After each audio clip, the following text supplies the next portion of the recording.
and paths aren't clear. I know you are near, so please hear my heart, clear my mind, make my visions new. Today on After Rehearsal Behind the Music, we get the honor of sitting down with the singer and songwriter and jazz vocalist, Rissa Jones. Super excited to learn about her journey, her music, and everything along the way. Check it out.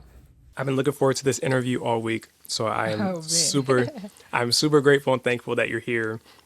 And I think just ever since the coming across your page, coming across your song, finding it, I think the post that I came across was like day 30 of posting my music until I find my audience. And I was like, yo, what is this? Clicked on it and I'm like, oh my goodness. Yeah. Heard the whole song, showed it to my family, and they're like, yo, that's different. I'm like, yes, I'm playing it on Friday. Reached out to you. I think it was day of. It was like either like Thursday or Friday, and then hopped on. You're coming out of the writing session, Yeah. and like an hour afterwards, and people had already raved about your song, and sometimes they'd be like, yo, that song was so good, just run it back, just play it again. And so Oh man. you popped on and got a chance to talk to you right before you hopped in the subway, and I knew I had to wrap it up because I'm like, we ain't gonna have no service in that subway station. Something important I should have said about like the beginning is it was kind of my connection back to God, and I was just basically surrendering, letting go of myself, and saying like, I know I'll find my way, but only if I connect back with you for Yeah, sure. yeah, So I yeah. love that. I already know what it Yeah. is out there. Absolutely not. But super grateful and thankful that you're here. Grateful to Rissa be here. Jones, After Rehearsal Behind the Music podcast. We're so happy to have this time with you. So without further ado, we're going to get right into it. Question number one is the line of now my favorite song that's on rotation, because life is something that's always going to change. It will never remain the same. Everything that's around grows or goes away, and time will heal every wound, and I'll wake up every morning knowing that I'll find my way. What does this mean to you, and what was your story in coming up with those lines for the song? Yeah. This song, as I said before, I started writing during a hard transitional time and a hard time in general. Like, I had just moved away from home for the first time in my life. My dad passed away a couple years before I moved, and I was in a toxic relationship that kind of made me question my worth. And I just I ran to music as my healing source. And when I got to New York, I came to New York to go to Manhattan School of Music, and they made us write. We had no choice. So I didn't come here to be a songwriter, but this was my pathway into feels like my purpose.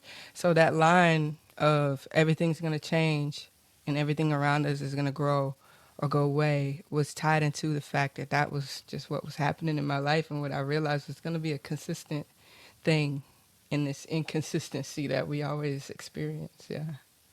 That's beautiful. Yeah. And I remember you were talking about just finding my way, just being like that beacon of hope of like, hey, like I know as I'm going, like you gonna help me get there. So Yeah. just a Absolutely. beautiful song all around. And sorry to hear about all of the things that happened, and I know that through it all you have become strong with an incredible amount of resilience, and just your journey and Yeah. story has led us to where we are now. So I'm Absolutely. grateful. I'm grateful for the things that have helped you to be to where you are, because in it all, like you're saying, like it's gonna remain or it's gonna go away. And Exactly. man, Yep. man, give Actually, me this I'm working on an EP right now, and this is the first song on the EP, and all of the songs are like tied into that message of resilience, and I decided to name it Seeds to My Growth because they all got me into where I am now. All of the experiences, all the songs are part of the process of me becoming where I am. So, yeah. That's pretty cool what you said though. You got me emotional already on the first question. Oh no. But we'll kind of stay in that lane. When you think back to the lowest moments of whether it be musically, physically, mentally, or whatever, that space where things felt uncertain or even impossible, what did you learn about yourself there, and what did you need to come out of it? Was it faith, music, family, or something else that really carried you through? Yeah, absolutely. My faith. I said that the beginning of the song was like me talking to God and saying like, "Hey, I need you to help me. I need you to heal me. I need you to guide me because I can't do it. Like I've completely let go of self, and I'm dependent on you. So my faith is the main thing that kept me grounded through the hardness. And um, I was very optimistic. I've always been very optimistic, and I feel like a lot of what kept me through was that little bit of optimism I held on to, that, this ain't gonna last forever. And, everything ain't meant to be, or everything that's meant to be will come into fruition. So, yeah, my faith. Sorry. That was kind of long winded, but. No, no, that's good. It Yeah. reminds me of the song Que Sera Sera. Yeah. Yeah. I just sung that last year for a gig at it was like a nursing home thing. Yeah, that's dope. Yeah. As you've transitioned, I know you talked about how being at the Manhattan School of Music, how they made you write. But Mm-hmm. as you've transitioned from kind of writing, doing a lot of writing and producing, and kind of like, from a lot of the different genres and such that you've written for, into becoming more of a performing artist and being more on stage and really getting out here, what has prompted that transition, and how did it stretch and transform you both professionally and artistically? Honestly, I think it was the opposite. I was a performing artist before I was a writer and a producer. So I'm at Berklee right now studying songwriting and production, and I'm learning that the two worlds aren't so different. There there's certain skills and certain like technical abilities that is expected, but I don't feel like I had to make a huge shift in how I approached everything. But I definitely feel like performing was first because I started singing in church. I've been singing since I was about 3, and when I got to high school is when I started to take singing a little more seriously, and that was my first experience of being on a big stage and like singing a solo, and deciding that yeah, this is what I want to do for the rest of my life. So I feel more vulnerable in the writing space. Yeah, that's the best place to be. I've heard so many artists that we wanted to come out with other albums, and they're like, what you saw in that grand masterpiece was the product of some of the greatest and lowest moments of my life. And because I've gotten out of it, that pen ain't the same. Yeah. Like, man. As someone who writes and creates across multiple genres, how do you find the balance between cultivating your own sound and branching out as a performing artist? So, like, a lot of the different genres that you've written for, like kind of the interstellar and like all the, like, just like, what are different things that you are finding as you're kind of dabbling into those different pieces? Yeah, I'm still searching in that, honestly. Yeah, I'm figuring it out because I'm primarily a jazz vocalist. Actually, I sing standards. I do the improvisation and stuff, and I'm very influenced by soul music though, and like R&B, hip hop, the whole works, and I'm trying to sit now and distinguish what is it about each genre that makes me me. What qualities am I taking in to develop who Rissa actually is? So right now I'm exploring. I'm just going with what I feel, going with what I hear, and then connecting the dots later. So um, yeah, I hope that was a clear answer. Yeah, absolutely. Yeah. I think I saw a video on social media. I think it was back in like September. You were like, "Oh, I'm singing this song for the first time." What was hmm it? Was it? I think it was I Can't Help It. Yes. I've heard that song a million times, and I love Michael Jackson down, but I had never sung it. I had some friends doing a show at a cafe here, and somebody got sick and couldn't show up, so they asked me to sub in. And it was a guy there who was singing this song, and he was like, "You know it?" I was like, "No, I kind of know it, but I ain't never sung it." And I was like, "You could sing it," so he sung it. But then the second verse came and he was like, here's the mic. I was like, oh, did not expect that. Let me, yeah. So I was reading the lyrics on my phone, and I didn't know my friend beside me, was taking the video, and she sent it to me afterwards, and I was like, oh wow, it's really cool to see. Because in that moment, I felt like, oh my gosh, I don't know what I'm doing. I'm not singing this right, but it lined up. It sounded like I knew the song, and I was like, oh wow, I've grown a lot because Yeah, it's 5, 6 years ago. I don't know if I could have just hopped on the mic like that, but I yeah. love that. Tell us about your time in Georgia. What was that like growing up and then singing in the church, as well as just experiences that really crafted who Rissa is? And Mm-hmm. then also, I know you talked a little bit about how the being in New York and the vulnerability of being there, but what was that transition like leaving Georgia and going to New York? Mm-hmm.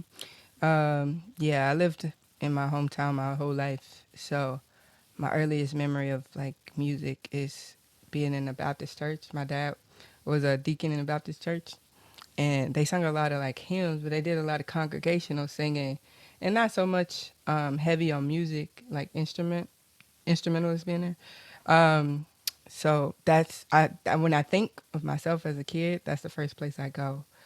And then when I grew up a little bit, my mom, she moved to a different church that was more centered around the holiness Kojic vibes. And it was a small church. We had a piano player and we had a drummer.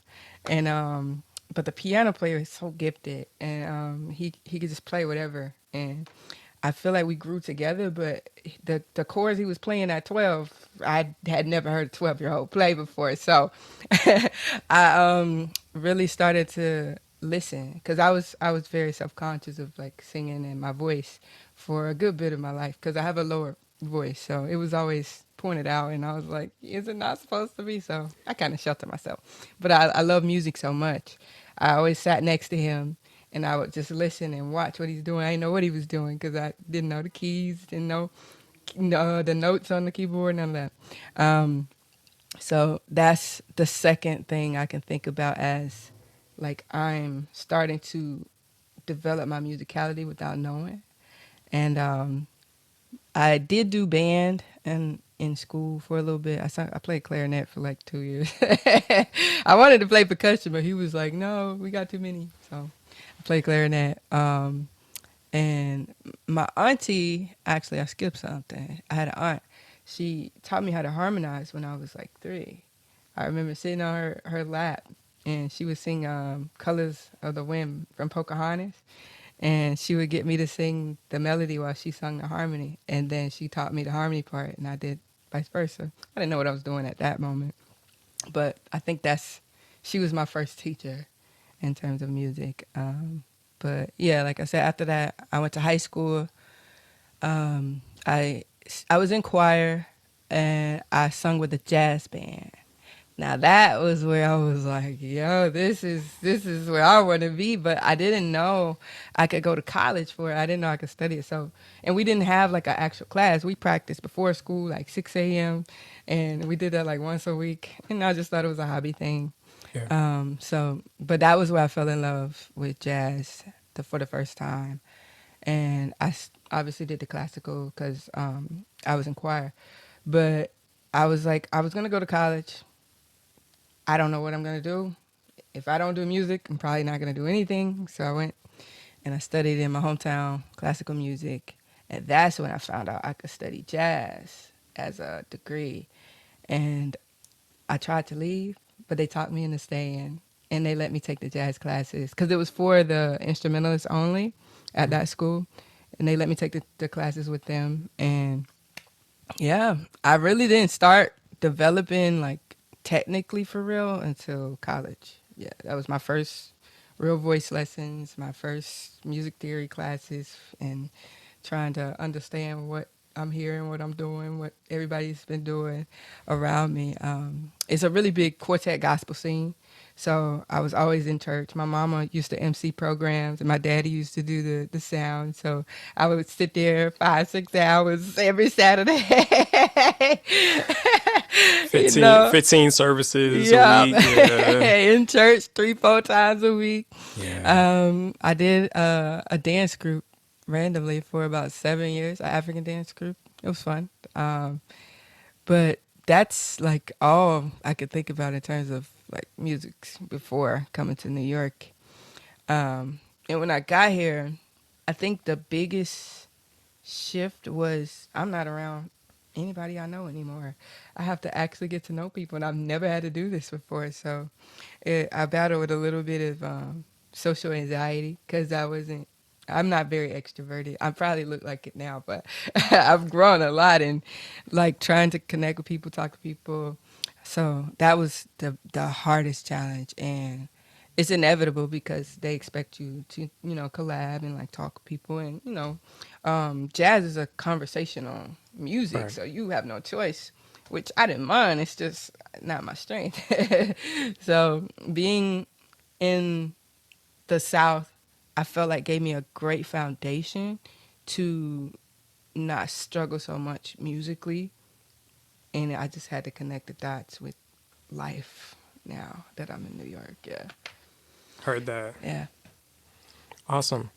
So now being at Berklee NYC, congratulations. Thank you. How has that experience influenced the way that not only you approach your craft? I know you kind of started touching on it, but whether it be kind of the things that you're studying, your new experiences, kind of collaboration with colleagues, and how is it shaping your future sound and direction of your artistry?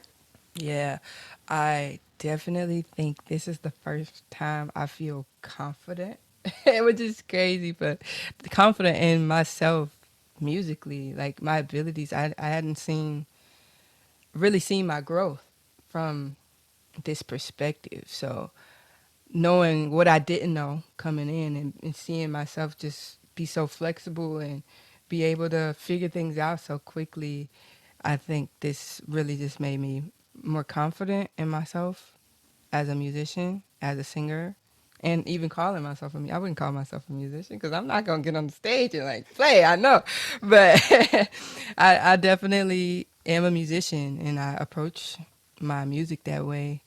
The program I'm in is the songwriting and production program. So our premise is to create an EP and create our cohesive sound. And I think I'm gonna try to go towards a like conscious soul fusion thing. And I don't know what that sounds like completely yet, but we're in the process of I love that. exploring and figuring it out. Yeah. I love that. How you gonna do like 5 tracks on it? Yeah, we can. I think we have to have at least 5. We could do more, but at least 5. Yeah. Okay, that's dope. Yeah. Yeah. I think I'm gonna ask another question before. So, I've seen quite a few videos of you getting on stage, and I can really tell the difference from just conversational versus when you are in on the stage, a song is about to start, and then that look comes and just everything changes and shifts. What does that feel like? What are you thinking about? And then what does that artist persona feel like for Rissa? Yeah, it's a whole nother world. It's a whole nother place. I honestly just thought about this a few weeks ago. I did a master class with one of my friends, and I was singing, and I was so into what I was singing that I do this like stare, and I'm just in the moment, feeling the music, listening, and then it was some kids in the audience, and they were like, "What is she looking at?" And now I had snapped out. I was like, "Oh, I can't do that right now." But I just it's indescribable. Like I don't know how to explain the space that you go to when you're locked in. Like when you're really one with the music. And I try to do that every time I'm on the stage, honestly. Sometimes it's hard because, it's nerves. It's a lot to remember. And sometimes you don't get music as soon as enough to get ready for the shows. So you're a little anxious about that. But yeah, it feels like being in another world. How do you stay grounded as an artist in a culture that often prioritizes image and success over authenticity and story? Um, God. That's my foundation. Like, I don't know any other way to put it. That's the only one I'm concerned about pleasing. Like, I've learned to not really care so much about the world because the world will go away one day, and you got to stay firm in your foundations. And Absolutely. God is my foundation, so I love God that. keeps me grounded. Yeah, and community. I've learned that a lot actually. The community I've grown from people I don't know and who keep me lifted and connected to my faith is, yeah, really keeping me out of the loop of comparison or not feeling like I'm good enough or I should be a certain way or look a certain way and things like that. Yeah. Um, as far as uh, as far as comparison, but kind of like the opposite of it, influences. Who would you say were your largest or greatest influencers as far as singers and musicians growing up? Yeah. Well, my favorite singer of all time is Betty Carter, but I didn't find her when I was growing up. She's a jazz vocalist. If you don't know her, you should look her up because she is the jazz vocalist. But Betty Carter is my favorite among all singers that I've ever known. She's probably not what you expect. She's very musical, spontaneous, bold, in your face. And that's completely opposite of who I am. But yeah, Betty Carter's my favorite. But growing up, obviously, I told you, I was always in church, so gospel music, quartet gospel music, southern soul music. That's the sound I hear of home. Um, a specific artist, I don't think I had one, but if I can name a few, um, Michael Jackson, Prince, Shaka Khan, Lauryn Hill, D'Angelo, rest in peace. He was my favorite, one of my faves. I found him when I was 12, and I've been listening ever since then. Like, whole nother world too. Layla Hathaway, a lot of neo soul. So I found neo soul on my own, and I kind of gravitated to that space. Rappers I listened to. I'm from Georgia, so the Migos was like hot when I was in high school. Listen to the Migos. I listened to Kendrick Lamar, J Cole. I was actually very interested in like Willow and Jaden Smith growing Yeah, up in Georgia, and yeah, I think a lot of my influence though comes from the 80s and 90s and any of the music I heard around the city from church musicians or being in those settings. I love it. Where do you desire to see your legacy grow as an artist? Who do you feel your music is meant to reach or speak to most deeply? Hmm, a legacy. I don't know. I do this because I love to do it, and whoever it resonates with, I just feel like it's divinely meant to. So, yeah, whoever connects with the music, it's for you. Yeah. I love that. Who are your dream collaborators? People you'd love to write, produce, or perform with, and why? What significance do they have in your musical taste and influence? Mm. I would love to sing with Layla at least once. Um, in terms of production, probably like Terrace Martin because he's in the realm of like where I want my sound to go, and like I really want to collaborate with the people I've met though more than anybody that's already famous or like well known, because the people I'm a big relationship person. So like it's different when you're making music with people you've grown with and people that you see becoming their best selves. And honestly, when you think back and look back, that's what was happening then.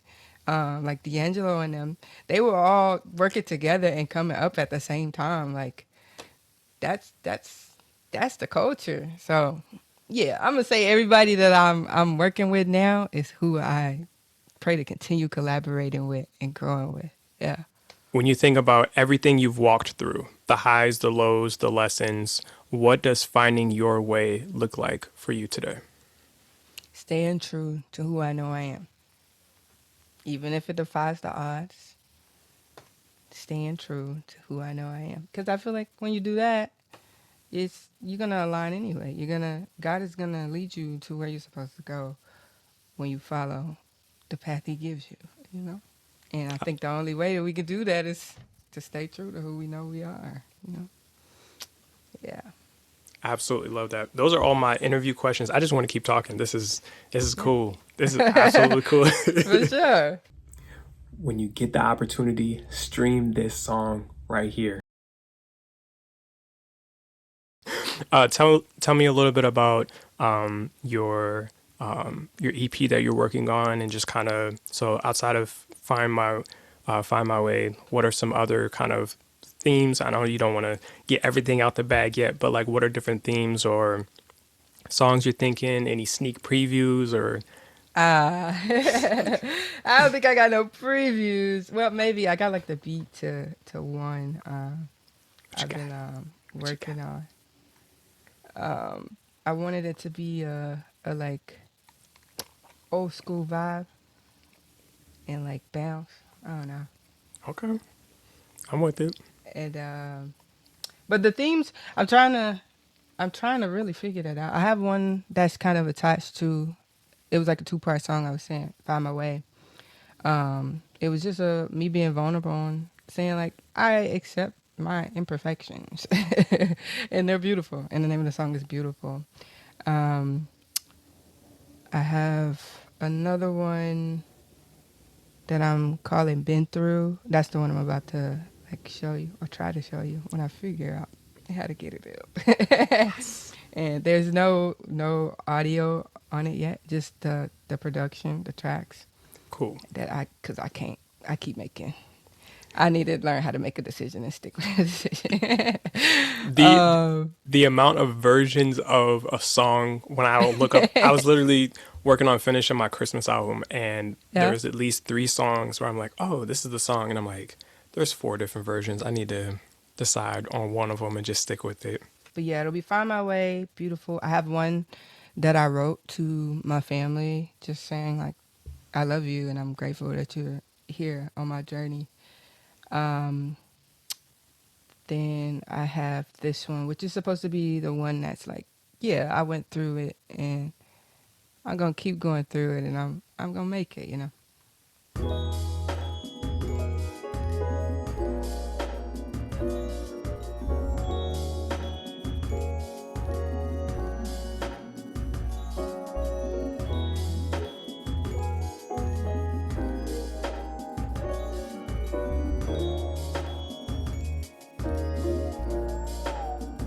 Yeah, and I'm gonna have the verse here.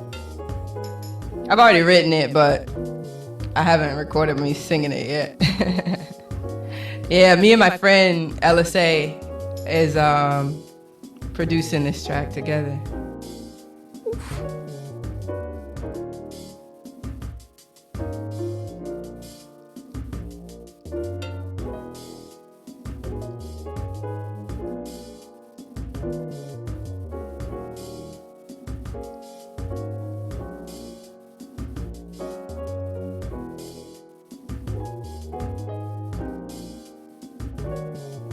Yeah. But yeah, that's like a start to it. Yeah. I'm gonna have the vocal backgrounds and my lead, and yeah. I already got it all written. I just have to record it. But That thing say version 9. I know, right? 9 is the vine. This is the one. Yeah. Oh man. Yes, it's like that. And I just added a whole nother like bridge part today that I wanted. I just heard it and it felt like it fit the vibe a little bit. I have to flesh it out though.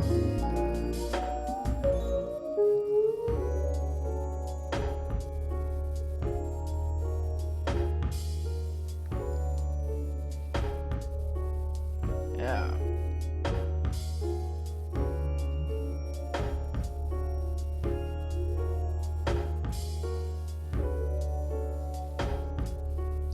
Yeah, I got to build it into the ending. Yeah.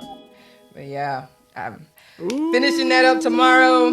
Gonna mix it, and then I'm actually gonna meet with one of my teachers. I was able to get an office hour to make sure I can get a couple of pointers. And I think for me, where I am musically, this podcast, the artist showcase, I want to just continue to cement and connect and collaborate with people from all over, and just see where it goes. I mean, relationships like these. I did an interview with somebody from Atlanta, an R&B singer from Atlanta. I did an interview with somebody from North Carolina, and just it just continues to go and go, and I'm just gonna keep shooting, seeing who all wants to tell their story, who wants to collaborate, and who knows what doors open from that. Right. Never know. So, I'm glad. Honestly, I was like, I'm always all over. I got ADHD. I be everywhere. And then my auntie texted me. She was like, "Hey, did you see this comment?" And I was like, "No." I've been like trying to survive and go to school. So I'm glad she reached out. That's I'm all glad I commented too. Yeah. I am too. Thank you so much. That put a smile all the way on my face for the rest of the week. I was like, dang, somebody really care about my music. Yes. I Yes. appreciate that. Yes. It's so sweet of you. So we'll definitely collaboration is definitely in our future, and I don't know if you've done Christmas works and things like that, but I would love to do bring you in either to Texas or Midwest or wherever to do Ooh, a please. Christmas show I can't wait to go in to 26. Texas. Yeah, yeah. Well, Yeah. make sure you get some good eating, because it's big back Please. activity every day. Yeah, I watch but- the videos almost every day. yeah, and I'm out in Dallas, so I would love to have you out there. Oh yeah, I definitely got you on that. There's so much dope music. Matter of fact, I'm just gonna send you my whole Christmas playlist too. Please. Yeah, because that thing's filled with Take Six and them, like all of them. Like the Mr. Yeah. Talkbox Christmas was crazy Yeah. too. People slept on that. So much great stuff. Brandy's Christmas album this past was that last year? Did I? I missed that. Yeah, Brandy had a Christmas album. I want to say that was not last year, but the year before. Ooh. My mom has a Christmas album that I produced the entire thing. It's my first. Wow. It's my first Christmas album. I produced the entire thing. I'll send that to you too. Nice. I got a Christmas EP that I'm working on finishing as a Christmas album this winter. So we working. Right. But yeah, I sing, I produce, I write, play a ton of instruments, and just have fun with music every single day. If I can't do something with music, it's not a fulfilled day. Same. Absolutely. I was just on the phone with my best friend and her daughter. She was like, "It seems like you do music every day." And I was like, "Yeah." It seems like you're finally understanding me. Right. I absolutely love this, and I know this is going to be a start of a very, very lovely connection and relationship between us, because I think the sky's the limit. Not only you coming out to Texas, but I'll be out there in New York, and we can make some incredible things happen. Yes. Shoot, if you need me to come in for your final final recital, or whatever, like I come, I'll bring my sax. Let's go. For sure. I know New York, they got some hitters, but I'll bring my little saxophone. We'll make it happen. Come through. Yeah. Absolutely. Yeah, that'd be dope. Yeah, well, I appreciate your time today. I know you're busy and you're getting right back into it, but I appreciate the time that you took today, your openness, your transparency, and your vulnerability. Anything you want to give a shout out to the audience as they're kind of going to see these different kind of clips for your future things? Sure, yeah. Shout out to my family. I love my family very dearly. I'm very family oriented. Shout out to Jean Baylor. Look her up if you don't know her. You probably do. When you look her up, you're going to be like, oh. Shout out to Jean Baylor. That was my teacher here. She's like auntie now, and she's been an angel, a guardian angel in my life. So I'm very grateful that she's here. Shout out to all my friends in New York who have built me into who I am right now and challenged me to be better than I am right now. Shout out to my mama. I love her.